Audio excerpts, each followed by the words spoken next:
நாம எப்படி பாட்டு பாடி சங்கீதம்லாம் பாடி சுவாமியை சந்தோஷப்படுத்துறோம், அதுபோல இந்த ரிக்வேதம் வந்து சுவாமியை பத்தி கோஷங்கள்லாம் பண்ணும். அதனால ரொம்ப சிறப்பு வாய்ந்தது இந்த ரிக்வேதம். ரிக்வேதத்துக்கு பழைய ரிக்வேதம் ஒரு பேர் வரும்.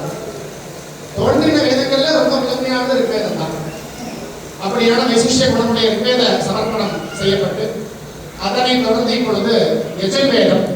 தேவதேவோத்தமா தேவதா சார்வபௌமா அகிலாண்ட கோட்டி பிரம்மாண்ட நாயக ஜெகத்பதி பவ யஜ்ஞலக்ஷண யஜுர்வேதம் அவதாரய.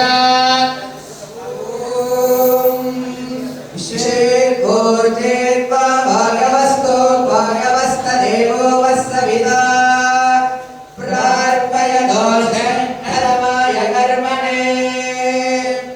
ஓம் லேகஸ்ஸலே கஸ்ஸலே கோலே கோலே கஸ்ஸலே கஸ்ஸுலே கஸ்ஸுலே கஸ்ஸலே கோலே கோலே